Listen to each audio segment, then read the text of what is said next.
Welcome to the deep dive. Today we're really plunging into a powerful source. It's an audio excerpt, and it lays out some, well, truly significant claims about the current political landscape.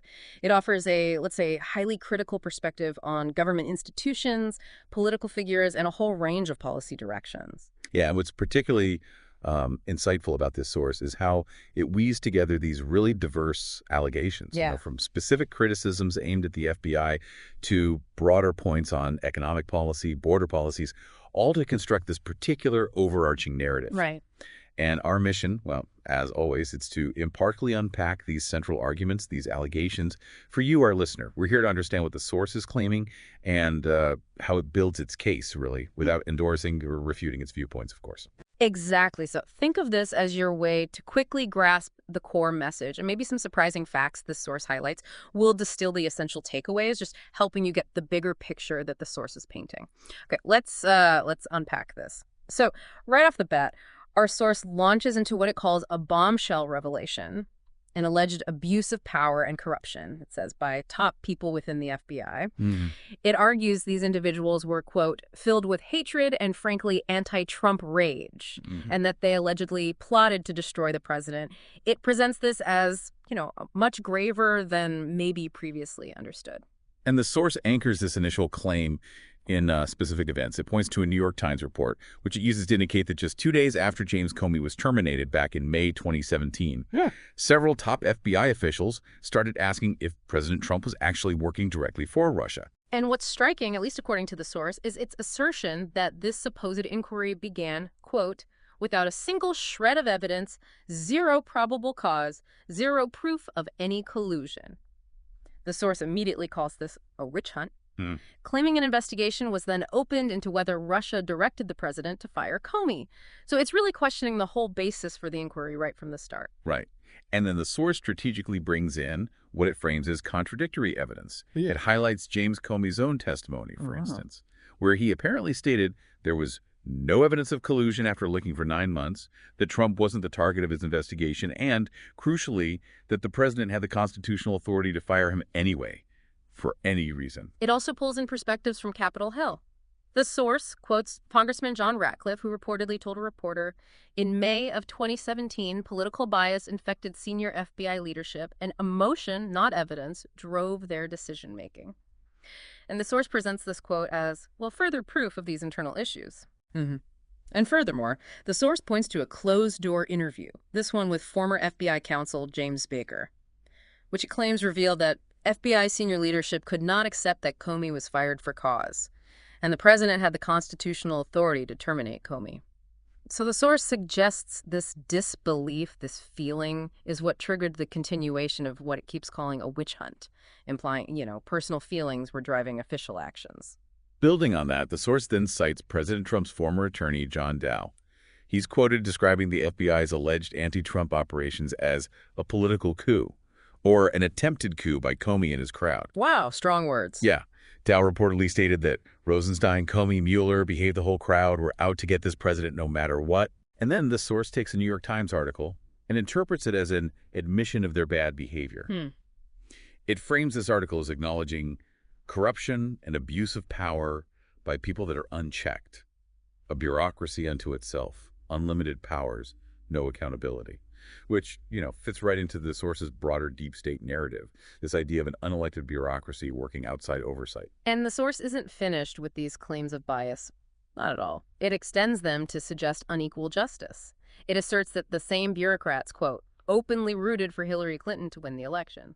It even cites Peter Strzok's text, wishing Hillary would win 100 million to 0. Right. Then the source goes further, alleging that an exoneration for Hillary Clinton in a separate case was actually already written in May of 2016. It would be months before they actually interviewed Hillary and 15 other witnesses in July. So this is presented as evidence of a predetermined outcome. And, to really underscore this alleged bias, the source claims these same people just looked the other way when Hillary Clinton supposedly obstructed justice. By destroying 33,000 subpoenaed emails, washing hard drives with BleachBit, that's a data shredding program, right? BleachBit. And smashing smartphones or iPhones with a hammer, removing SIM cards, all laid out by the source. And a really central part of this narrative on bias involves the Steele dossier. The source claims Hillary Clinton and the DNC funneled money through Perkins Coie, a law firm, which the source explicitly calls a campaign finance violation. Okay. The purpose, according to this source, was to hire Christopher Steele, a foreign national, to produce this dossier, Right. which it describes as full of Russian lies, misinformation, propaganda about President Trump, and the source insists these are all debunked. Right. And this dossier, the source alleges, was then used to defraud a FISA court, that's the Foreign Intelligence Surveillance Court, multiple times, to spy on a Trump campaign associate and kick off the original investigation into Trump. The source really tries to drive this point home by quoting Mark Penn, the former Clinton pollster, from an op-ed he wrote. Penn apparently highlighted blatant, unequal justice under the law. Drawing this really sharp contrast, every clear security breach in the Clinton camp was no big deal, while every fourth-hand contact with someone who could possibly be linked to Russia was evidence that Donald Trump was secretly serving as a Russian agent. It's quite the comparison it presents. Yeah, it is. And this all leads to an interesting question the source explores about the very role of the FBI itself. It quotes a former assistant director of intelligence at the FBI, who questioned whether the FBI's job is really to investigate policy differences or, foreign policy stances by an administration, concluding, quote, that's not the role of the FBI. So finally, within this whole section, the source shifts its critique towards the Mueller investigation. It argues the special counsel's focus was just singularly on President Trump, not on Hillary Clinton, not on the dossier. It heavily criticizes what it calls the overwhelming partisan makeup of Mueller's team, describing them as high-powered Democratic donors and attorneys. The source predicts the Mueller report itself will be anticlimactic, but argues that these actions have and will continue to destroy the presidency. So if we sort of connect this to the bigger picture, this whole section of the source, well, it certainly lays out a cohesive and pretty damning narrative. It's all about institutional bias, political maneuvering. And it warns that if these alleged deep state actors succeed, it signals, in the source's view, the end of a free and fair justice system, the end of equal justice under the law, and really the Constitution as we know it. It's a stark warning. Okay, so shifting gears now. The source moves from those institutional critiques more towards policy, focusing on the government shutdown and what it highlights as congressional priorities during that time. It kind of sets the scene. Budget negotiations deadlocked, government shutdown, and congressional Democrats being, quote, nearly 10 whole days on the job. Right, and then the source paints this really vivid picture of what it alleges were Democratic actions during this period. It claims Senator Bob Menendez and at least 29 other Democratic lawmakers boarded a private jet, flew off to San Juan, Puerto Rico for rest and relaxation at an oceanfront luxury resort. Seriously, during a shutdown. That's the claim. They reportedly attended a special viewing of the Broadway hit play Hamilton and were seen hanging out with over 100 lobbyists and corporate executives. And the source pointedly asks, who paid for the plane? Who paid for the tickets, implying some sort of impropriety there. Well, what's really striking here is the contrast the source deliberately draws. While these Democrats were supposedly on this trip, it asserts there was a deepening crisis at our southern border, a crisis that had actually gotten worse during that time. Yeah, and the source provides several specific details to really underscore this border crisis as it frames it. It mentions a brand new migrant caravan is forming in Honduras, scheduled to depart soon. It also highlights what it calls a dangerous federal loophole that allegedly leaves Americans vulnerable to violent gangs like MS-13, the notorious transnational criminal gang. And it even offers a really disturbing specific example. 2 high school students were brutally assaulted, stabbed by 3 illegal immigrants with MS-13 ties. The source emphasizes that 2 of the 3 alleged attackers had been previously released after committing other crimes because they were classified as unaccompanied minors. It also refers generally to mothers and fathers that lost their children because of illegal immigrants that were in the justice system, and we never sent them or deported them back to their home country. Really tugging at emotions there. And this section wraps up with a pretty strong critique from the source, asserting that Democrats don't seem to care about this border crisis, that they were nowhere to be found. It also claims the media refuses to acknowledge the crisis, calling it a manufactured crisis, which is a phrase the source uses to dismiss viewpoints that differ from its own. Okay, so next, our source makes another bold claim, this one about the Democratic Party itself. It says there is an abundantly clear far-left takeover happening. Yeah, and the source identifies New York Congresswoman Alexandria Ocasio-Cortez, AOC, as the new star, whom it claims is moving her party further and further to the left. Yeah. And it lists specific policy proposals attributed to her.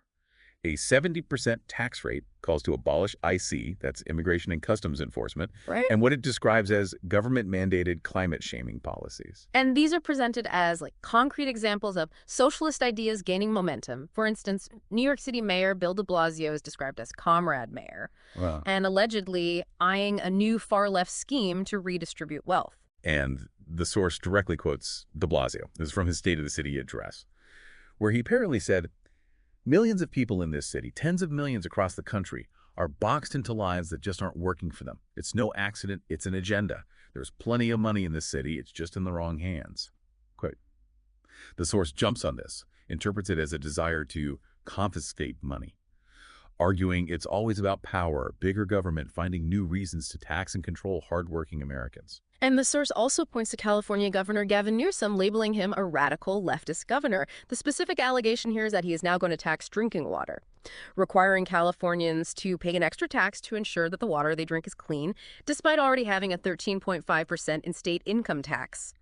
The source uses this to highlight what it sees as just excessive taxation. So taking a step back, the source broadly characterizes the entire Democratic Party as essentially devoid of moderates, contending that their solutions for basically every problem are just to make more and take more of your hard-earned money and pretend to for your benefit. It implies this involves a surrender freedom for false security that is really about government control over your life, all while, in the source's own words, covering up their own incompetence. Yeah. Well, this deep dive has certainly revealed how a single source can present a highly detailed and really interwoven narrative, connecting these specific events, institutional integrity concerns, border security, economic policy into one unified, very focused argument. It definitely offers a very particular viewpoint on power dynamics, on ideological shifts in American politics today. Yeah, and what's truly, I think, thought-provoking here is how this source challenges you, the listener, to consider the intersection of all these things. Institutional accountability, political priorities, economic philosophies, they're all tangled together in this narrative. It prompts us to reflect on how these kinds of comprehensive narratives, when they're presented like this, aim to shape public understanding of really complex issues, and what the alleged implications are for, fundamental aspects of governance like justice, national security, individual liberty. Which really raises an important question for you, our listener. Given how intricately these narratives weave together so many different threads, information, accusations, interpretations, how do we, as informed individuals, critically assess their arguments? How do we evaluate their underlying intent? And that brings us to the end of our deep dive for today. Thank you for joining us. We hope this exploration has given you a clearer understanding of the specific claims and the particular perspectives presented in this source material.